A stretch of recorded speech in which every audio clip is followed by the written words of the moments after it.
The world that gave birth to USS Abraham Lincoln was already changing. By the late 1980s, the Cold War was entering its final uncertain chapter. The United States Navy was no longer preparing only for massive fleet battles against a peer superpower. It was preparing for a future defined by speed, reach, and endurance. Aircraft carriers were no more longer just floating airfields. They were becoming the backbone of global power projection. USS Abraham Lincoln was conceived in that moment of transition. She was laid down in 1984 at Newport News Shipbuilding, a yard that had already mastered the art of building nuclear-powered carriers. From the beginning, Lincoln was designed to be different from her predecessors, not radically experimental, but refined. She belonged to the Nimitz class, a lineage proven through decades of service, yet continuously improved with each hull. At her heart were two nuclear reactors, machines that fundamentally redefined what a warship could do. Unlike conventionally powered carriers, Lincoln would not be limited by fuel for propulsion.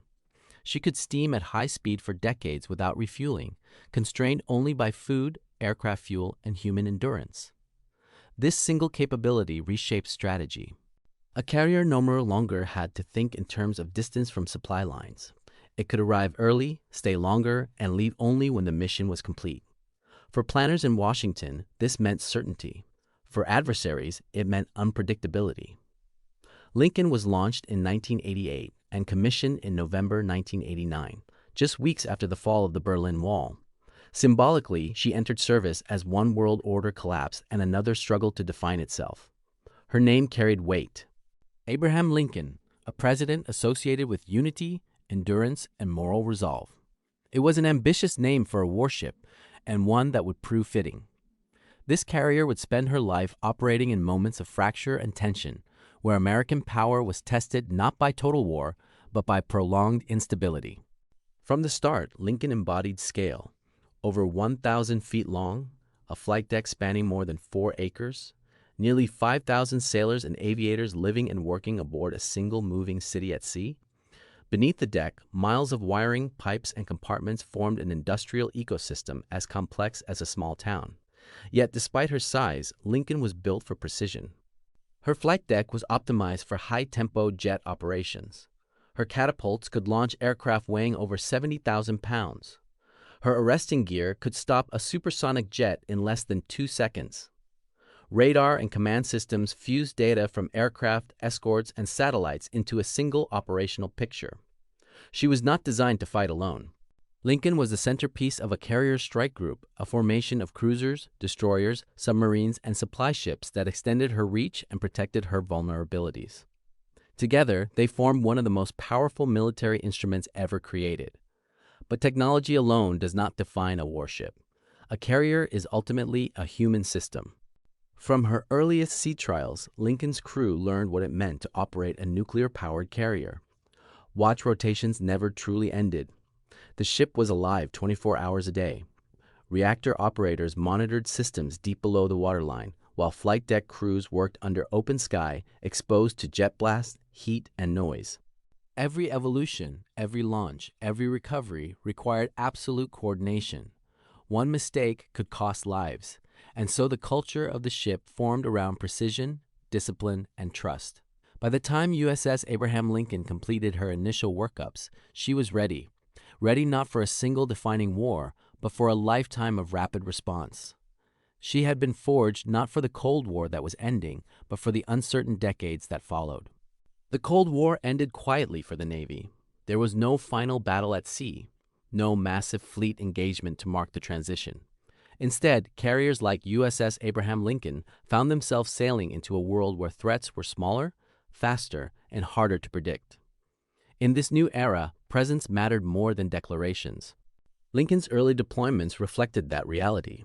She operated across the Pacific and Indian Oceans, regions where political instability could escalate without warning. Her mission was not always to strike, but to be seen, to be ready, and to reassure allies. A carrier on station changes calculations. For allies, it signals commitment. For adversaries, it introduces risk. For diplomats, it provides leverage. Lincoln became a floating instrument of national policy, her flight deck a visible reminder of American reach. These deployments tested more than equipment. They tested endurance. Months at sea demanded rhythm and routine. Flight operations followed cycles that blurred day and night. Training exercises simulated everything from air defense to maritime interception. The crew learned to operate as a single organism, responding instantly to alarms and tasking. Humanitarian missions became part of the carrier's identity.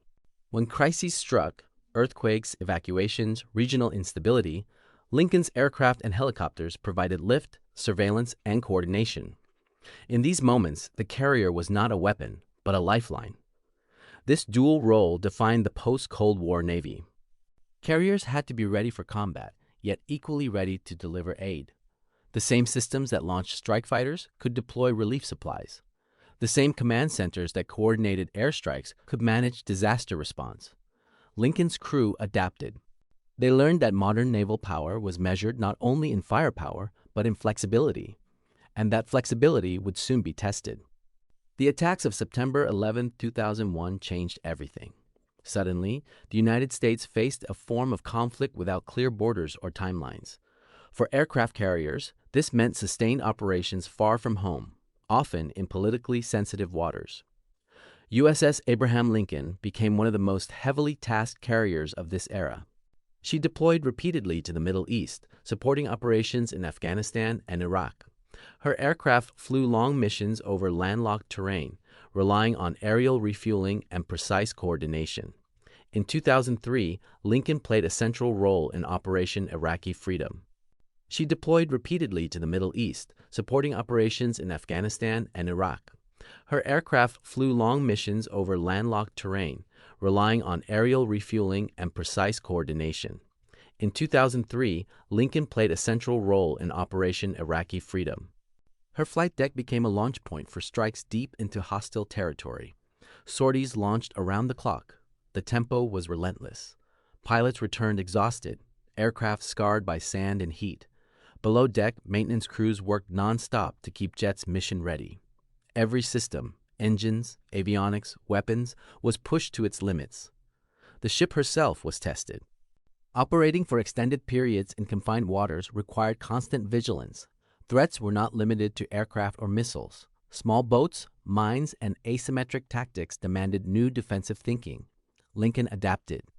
Her sensors, escorts, and crew procedures evolved in real time. The Carrier Strike Group became a layered defense network capable of detecting and neutralizing threats before they reached the ship. When USS Abraham Lincoln returned from one deployment, she often prepared almost immediately for another. This cycle defined her identity. She was not a carrier that appeared once in history, she was a carrier that kept coming back. In 2002-2003, USS Abraham Lincoln completed one of the longest combat deployments in modern naval history. Nearly 10 months at sea. For the ship, it was a logistical achievement. For the crew, it was a personal trial. Fatigue accumulated quietly. Days blended together. Holidays passed without ceremony. Communication with home was limited and delayed. Yet operations continued. The carrier's nuclear propulsion allowed her to stay on station without refueling, but nothing could eliminate the strain on the humans aboard. Leadership mattered. Commanding officers balanced mission demands with crew welfare. Small rituals, steel beach picnics, morale events, brief pauses in routine became essential. This deployment revealed the truth about modern naval warfare. Technology can extend endurance. Only people sustain it. When Lincoln finally returned home, her crew carried something invisible, experience forged under pressure. Many would say later that this deployment defined their careers. The ship emerged with a reputation: reliable, relentless, always ready. USS Abraham Lincoln continues to serve in a world still defined by uncertainty. She has undergone refueling and complex overhauls that extend her life for decades. Her systems have been modernized to integrate network warfare, advanced aircraft, and evolving command structures. And yet, her core identity remains unchanged. She is a platform for people. Sailors arrive young, inexperienced, uncertain. They leave seasoned, disciplined, and shaped by life at sea. The ship becomes a chapter in their lives, sometimes a defining one. Lincoln's legacy is not a single battle or headline moment. It is consistency. It is the quiet certainty that when crises emerge, she will be there, already underway, already prepared. In an era of rapid technological change, USS Abraham Lincoln proves that some principles endure: preparation, adaptability, human resolve.